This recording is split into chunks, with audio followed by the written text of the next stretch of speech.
नमस्कार, सुपरफास्ट खबरों में स्वागत है और मैं हूं आपके साथ वक्ता दुबे। गुजरात के गढ़ा में चुनावी रैली करते हुए बीजेपी अध्यक्ष जेपी नड्डा ने कांग्रेस पर जमकर निशाना साधा। साथ ही प्रचार अभियान के दौरान दावा किया कि गुजरात चुनाव खत्म होने के बाद आप नेता गुजरात छोड़ देंगे। बता दें कि शहरा और 92 अन्य सीटों पर मतदान 5 दिसंबर को दूसरे चरण के तहत होगा। गुजरात विधानसभा चुनाव में बीजेपी की जीत सुनिश्चित करने के इरादे से पार्टी के दिग्गज नेता लगातार चुनावी सभाओं को संबोधित कर रहे हैं। इसी क्रम में गुजरात के द्वारका में चुनावी रैली करते हुए सीएम योगी आदित्यनाथ ने कहा, गुजरात तीर्थों की भूमि है।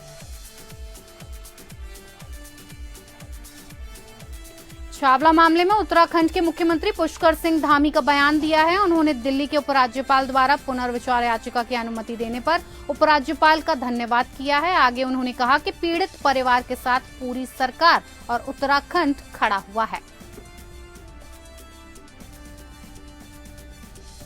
आगे उन्होंने सरकार द्वारा किए जा रहे कार्यों पर बात करते हुए कहा कि विकास सीमांत क्षेत्रों तक पहुंचे उसके लिए सरकार लगातार काम कर रही है। उसी के चलते सरकार सबके साथ मिलकर रोड मैप तैयार कर रही है। जल्द ही उत्तराखंड का हर क्षेत्र विकास से परिपूर्ण दिखेगा। हर व्यक्ति अपनी शादी को खास बनाने के लिए कुछ खास करने की सोचता है। अब यूपी सरकार इसे और खास बनाने की तैयारी में है। दरअसल रोडवेज परिवहन विभाग लखनऊ ने ऐलान किया है कि कोई भी व्यक्ति अपनी शादी में राजधानी लखनऊ में चलने वाली ई बसों को बारातियों को ले जाने के लिए बुक कर सकता है।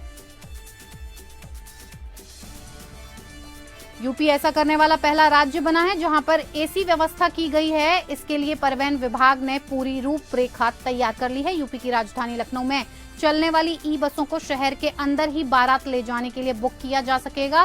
सिटी बसों के शहर के बाहर चार्जिंग ना होने के कारण इसे अभी सिर्फ शहर के भीतर ही बुक किया जा सकेगा। शहर में चलने वाली ई बसों को बुक करने के लिए आवेदन के साथ ही शादी का कार्ड भी जमा करना होगा। इन बसों को 2 शिफ्टों के तौर पर बुक किया जा सकेगा। बसों को 12 और 24 घंटे के 2 स्लॉट में बुक किया जा सकेगा। इसके लिए बुक करने वाले व्यक्ति को 12 घंटे के लिए 14,000 और 24 घंटे के लिए 28,000 रुपए देने होंगे। आपको बता दें कि राजधानी लखनऊ में 100 इलेक्ट्रिक बसों का बेड़ा है।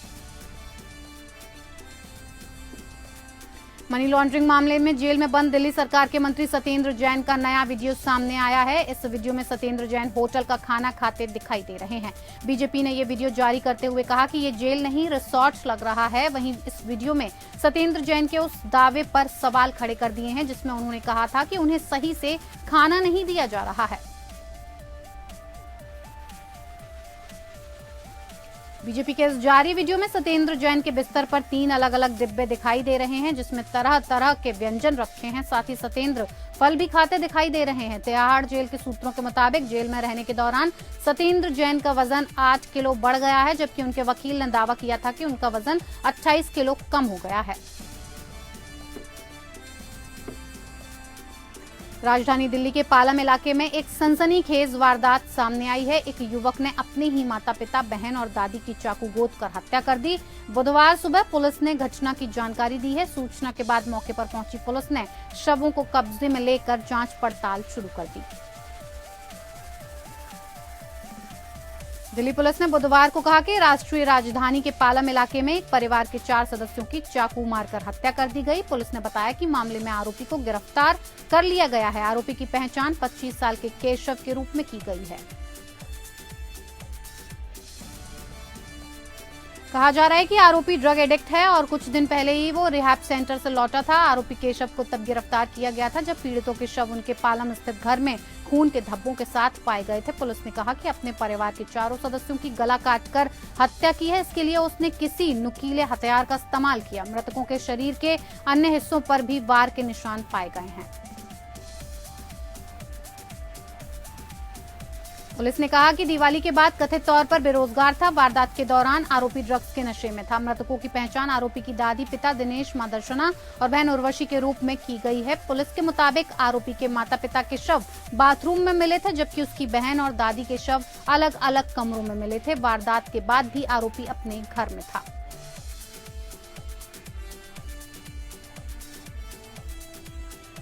मुख्य चुनाव आयुक्त और चुनाव आयुक्तों की नियुक्ति को ज्यादा पारदर्शी बनाए जाने की मांग पर सुप्रीम कोर्ट की संविधान पीठ में सुनवाई जारी है। याचिका में मांग की गई है कि चुनाव आयुक्तों के चयन का काम सुप्रीम कोर्ट के चीफ जस्टिस, प्रधानमंत्री और लोकसभा में नेता विपक्ष की कमेटी को सौंपा जाना चाहिए।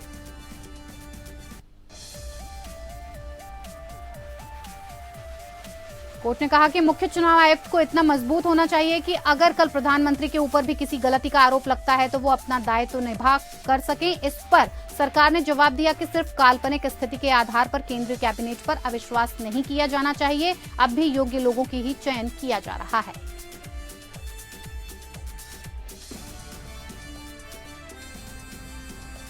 अमेरिका में वर्जीनिया के चेसापीक स्थित वॉलमार्ट स्टोर में सामूहिक गोलीबारी में 10 लोगों की मौत की खबर सामने आ रही है। मीडिया रिपोर्ट्स के मुताबिक कई लोग घायल भी हुए हैं। फायरिंग की घटना का पता चलते ही चेसापीक पुलिस ने बैटलफील्ड ब्लाव्ड के ठीक सामने वॉलमार्ट के कथित सक्रिय शूटर को पकड़ने के प्रयास किए और उस पर फायरिंग की।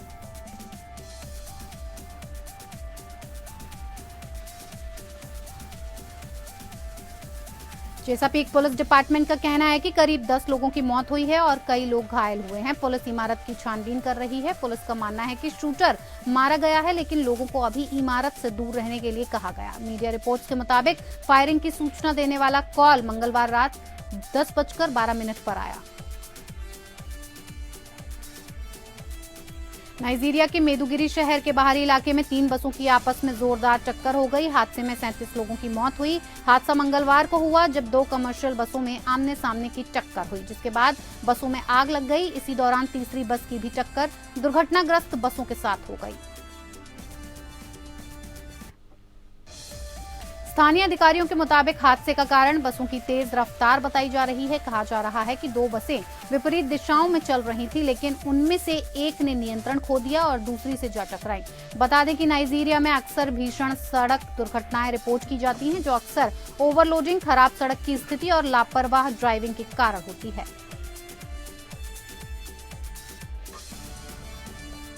तुर्की में अंकारा में बुधवार सुबह भूकंप के तेज झटके महसूस किए गए। नेशनल सेंटर फॉर सीस्मोलॉजी के मुताबिक अंकारा से 186 किलोमीटर पश्चिमी उत्तर पश्चिमी में बुधवार सुबह 4:08 पर 10 किलोमीटर की गहराई वाला भूकंप आया। रिक्टर पैमाने पर भूकंप की तीव्रता 6 मापी गई। जानकारी के मुताबिक भूकंप से अभी तक किसी के हताहत होने की सूचना नहीं है। अधिकारियों और निवासियों के अनुसार भूकंप ने तुर्की के उत्तर पश्चिमी दुड्से प्रांत को प्रभावित किया। इस्तांबुल और अंकारा शहरों में झटके महसूस किए गए। देश में रबी की फसलों की बुआई शुरू हो गई है। किसान खाद खरीदने के लिए बाजार जा रहे हैं। स्टेट गवर्नमेंट ने भी खाद बिक्री के लिए केंद्र बनाए हैं। वहां से डीएपी, यूरिया और अन्य खाद खरीद सकते हैं। किसानों को खाद सब्सिडी पर दिया जा रहा है। वहीं कुछ स्टेट में शिकायत मिली है कि किसानों को खाद के साथ अन्य जरूरी सामान खरीदने के लिए मजबूर किया जा रहा है। इसी को लेकर अब हरियाणा सरकार ने कदम उठाया है। अब मनमानी करने वाले खाद विक्रेताओं की खैर नहीं होगी। खाद के साथ दूसरा सामान दिया तो लाइसेंस होगा सस्पेंड। हरियाणा में किसानों की शिकायत मिली है कि खाद विक्रेता खाद के साथ दूसरे सामान भी थोप रहे हैं। इसे देखते हुए स्टेट गवर्नमेंट ने सख्त कदम उठाया है। लखनऊ विकास प्राधिकरण अब नागरिकों से सुझाव लेकर लखनऊ के विकास और सौंदर्यीकरण का खाका खींचेगा। प्राधिकरण के उपाध्यक्ष डॉक्टर इंद्रमणि त्रिपाठी ने बुधवार को आर्किटेक्ट के साथ बैठक करके लखनऊ एट 2047 की योजना तैयार की है, जिसके अंतर्गत जनसामान्य से 15 बिंदुओं पर सुझाव आमंत्रित किए जाएंगे। लोग व्हाट्सएप और ईमेल के अलावा ड्रॉप बॉक्स में अपने सुझाव दे सकेंगे। लखनऊ में एलडीए टीम पुलिस बल के साथ गोमती नगर विस्तार में ध्वस्तीकरण की कार्रवाई करने पहुंची, लेकिन इस बीच एलडीए के ध्वस्तीकरण की कार्रवाई का विरोध करने किसान यूनियन के कार्यकर्ता भी पहुंच गए और एलडीए की कार्रवाई का विरोध करने लगे। इस दौरान एलडीए टीम और बिल्डिंग मालिक दिलीप सिंह बिस्ट के बीच जबरदस्त नोकझोंक हुई। बाहुबली माफिया अतीक अहमद के आर्थिक साम्राज्य पर आज प्रशासन ने सबसे बड़ी चोट दी है। उसकी 128 करोड़ रुपए की कुल मूल्य वाली संपत्ति गैंगस्टर एक्ट के तहत कुर्क की गई है। ये संपत्तियां बेशकीमती जमीनों के रूप में हैं, जो झूसी के हवेलिया और कसारा मसारी में स्थित हैं।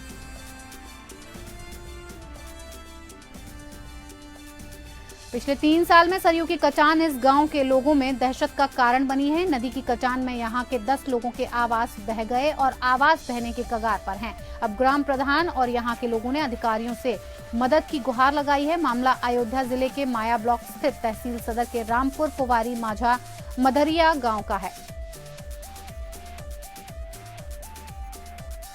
अमरोहा के थाना नौगांवा सादात क्षेत्र के नया गांव में गोली मारकर महिला की हत्या करने का मायके वालों ने आरोप लगाया है और उस मामले में थाने में तहरीर दी है, जिसकी जांच में पुलिस जुट गई है।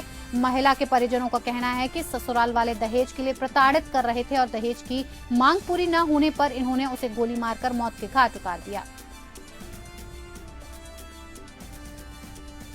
कौशाम्बी जिले में तेज रफ्तार डिजायर कार खड़ी डीसीएम में जा भिड़ी। इस हादसे में कार सवार 2 लोग गंभीर रूप से घायल हो गए। ड्राइवर कार में फंस गया, जिसे ग्रामीणों ने बड़ी मुश्किल के बाद बाहर निकाला। कार कानपुर से प्रयागराज की तरफ जा रही थी। सूचना पर पुलिस मौके पर पहुंचकर दोनों घायलों को एम्बुलेंस से अस्पताल भिजवाया और डीसीएम को अपने कब्जे में लिया। यूपी के पीलीभीत जनपद की जिला जेल में बंद एक बंदी ने दूसरे बंदी की जान लेने के इरादे से गला रेतकर हत्या करने का प्रयास किया। गंभीर हालत में घायल बंदी को जिला अस्पताल में भर्ती कराया गया है, जहां उसका इलाज चल रहा है।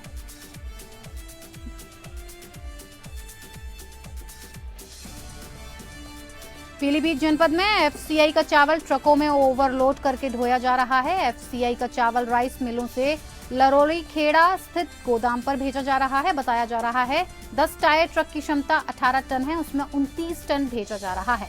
ओवरलोड वाहनों से जहां हादसों का खतरा बना हुआ है, वहीं सड़कों को भी बड़ा नुकसान हो रहा है। इसके बावजूद परिवहन विभाग के अधिकारी व ट्रैफिक पुलिस इन पर रोक नहीं लगा रही।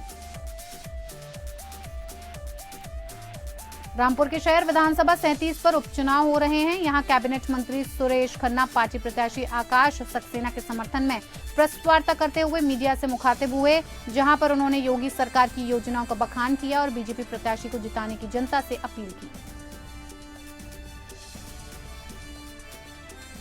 बरेली के बिथरी चैनपुर थाना क्षेत्र में बाइक से जा रहे लड़की ब्रोकर से बाइक सवार 2 बदमाशों ने 6 लाख रुपए की लूट की घटना को अंजाम दिया। व्यापारी लकड़ी के ठेकेदारों को भुगतान करने जा रहा था कि तभी नरियालवल रोड पर पीछे से आए 2 बाइक सवार बदमाश उसका बैग लूटकर फरार हो गए। घटना की जानकारी लगते ही मौके पर पुलिस पहुंच गई और जांच में जुट गई है। बरेली के अलीगंज थाना क्षेत्र के गैनी गांव से एक घटना सामने आई, जहां बाइक सवार दबंगों ने युवक को जमकर पीटा। दबंगों ने लाठी डंडों से युवक की पिटाई की, जिसके बाद मारपीट का वीडियो सोशल मीडिया पर वायरल हो गया। पीड़ित ने मामले की एसएसपी से शिकायत की। यूपी के कौशाम्बी पुलिस की सराहना हो रही है, क्योंकि सर्विलांस टीम ने चोरी हुए 48 मोबाइल फोन बरामद करने का काम किया है, जिनकी कीमत लगभग 6,45,000 रुपए आंकी जा रही है। मंझनपुर मुख्यालय स्थित पुलिस अधीक्षक कार्यालय में आज सभी भुक्तभोगियों को बुलाकर मोबाइल फोन सौंप दिए गए। इन लोगों ने कौशाम्बी एसपी और सर्विलांस टीम को धन्यवाद दिया, साथ ही पुलिस की प्रशंसा भी की। बरामदगी करने वाली टीम को 20,000 का इनाम भी दिया गया है। भदोही जिले के ओराई थाने से गांजा के साथ पकड़ा गया एक आरोपी फरार हो गया है। बताया जाता है कि टॉयलेट जाने के बहाने आरोपी थाने के अंदर बनी सीढ़ियों के सहारे छत पर पहुंचा और वहां से भाग गया। थाने से भागे आरोपी की तलाश में पुलिस जुटी हुई है। आरोपी का नाम भुल्लन बिंद बताया गया है।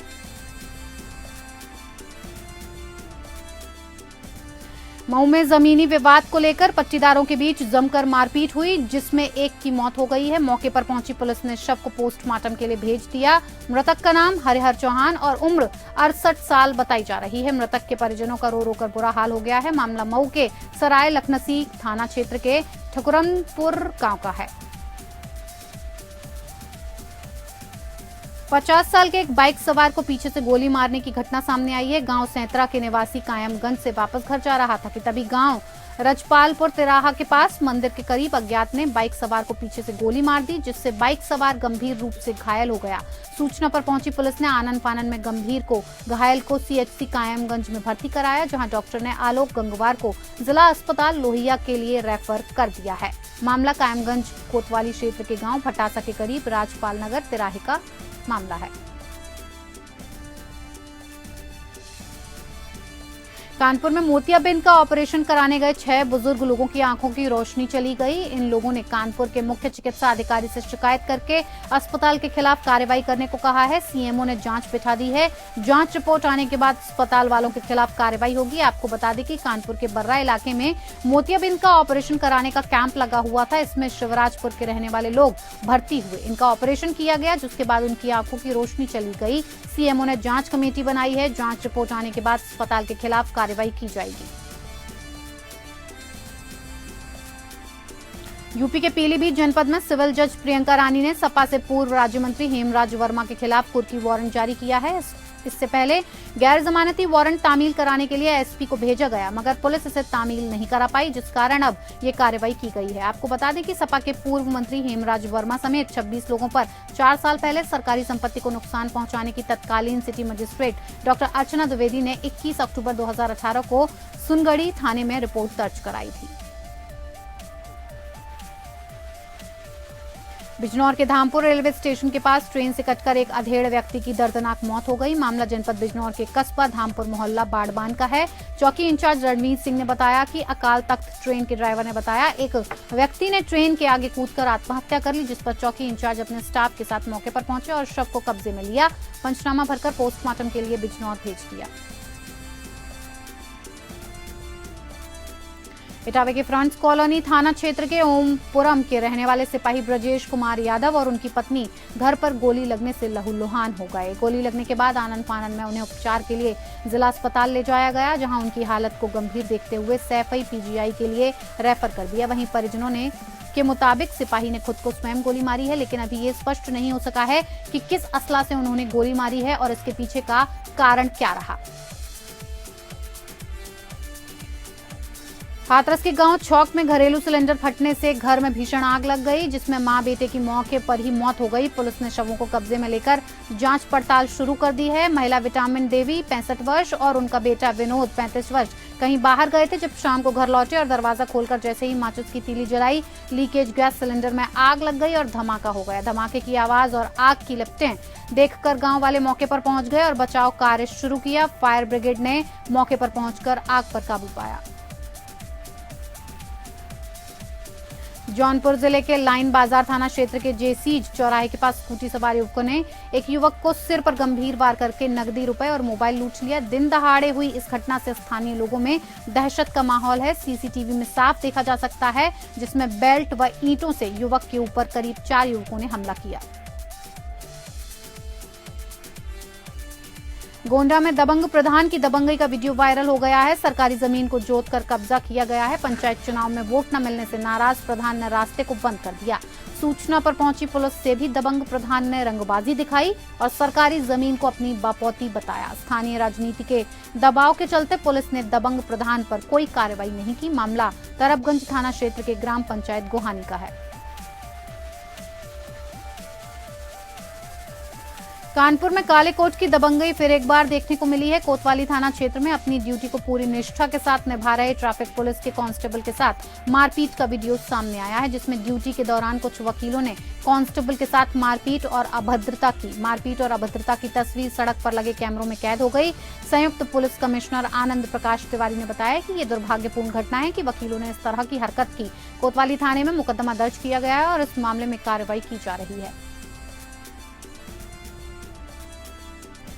लखनऊ में केंद्रीय मंत्री कौशल किशोर के भतीजे ने फांसी लगाकर सुसाइड कर लिया है। दुबग्गा के बेगरिया इलाके में है मंत्री के भतीजे नंद किशोर का आवास। सुसाइड के कारणों का अभी तक कोई खुलासा नहीं हुआ है।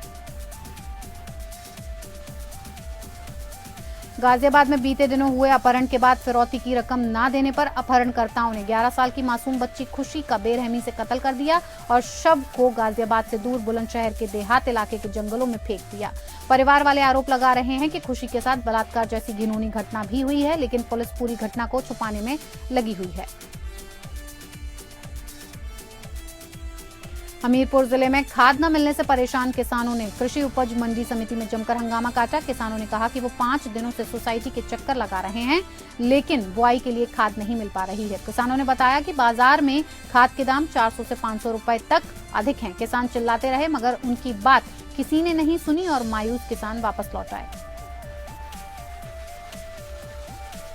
गन्ना बकाया मूल्य भुगतान को लेकर भाकियू जिला अध्यक्ष के नेतृत्व में किसानों का धरना प्रदर्शन चल रहा है। किसानों ने धरना स्थल पर बीती रात पहुंचे देहात कोतवाल पर अभद्रता का आरोप लगाया है। किसानों का कहना है कि देहात कोतवाल सत्येंद्र बहादुर सिंह मिले हुए हैं, प्रशासन की मिलीभगत से जबरन धरना खत्म कराना चाह रहे हैं। जब तक किसानों का पूरा बकाया भुगतान और किसानों से अभद्रता करने वाले देहात कोतवाल पर कार्रवाई नहीं की जाती, हमारा आंदोलन जारी रहेगा।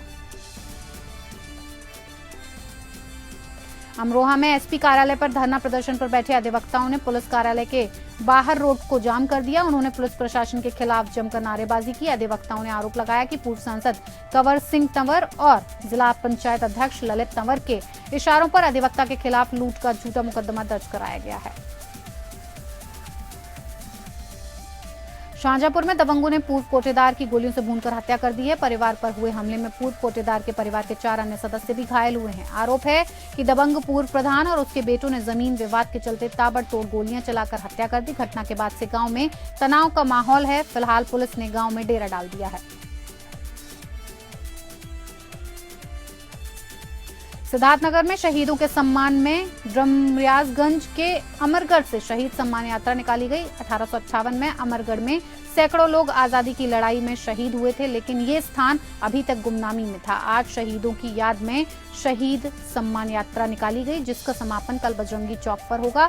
सम्मान यात्रा में गोरखपुर क्षेत्र के भाजपा के क्षेत्रीय अध्यक्ष और एमएलसी धर्मेंद्र सिंह, सहजनवा के विधायक प्रदीप शुक्ला, सदर विधायक श्याम धनी राही और भाजपा गोरखपुर के प्रभारी अजय सिंह गौतम समेत भारी संख्या में लोग शामिल हुए। अलीगढ़ के कस्बा विजयगढ़ स्थित कस्तूरबा गांधी आवासीय बालिका विद्यालय में छात्राओं से झाड़ू पोछा लगवाने के साथ खाना बनाने की वीडियो सोशल मीडिया पर वायरल होने पर अभिभावकों का गुस्सा टूट पड़ा है, जिसकी शिकायत जिले के आला अधिकारियों सहित मुख्यमंत्री योगी आदित्यनाथ से की गई है। वहीं शिक्षा विभाग प्रधानाध्यापक को बचाने के लिए भरकस प्रयास में जुटा हुआ है। छात्राओं का आरोप है कि विद्यालय की प्रधानाध्यापिका दलित समाज की छात्राओं को जाति सूचक शब्दों का उपयोग कर उनसे शौचालय की सफाई करवाती है। विरोध करने पर स्कूल से नाम काटकर बाहर कराने की धमकी भी दी जाती है।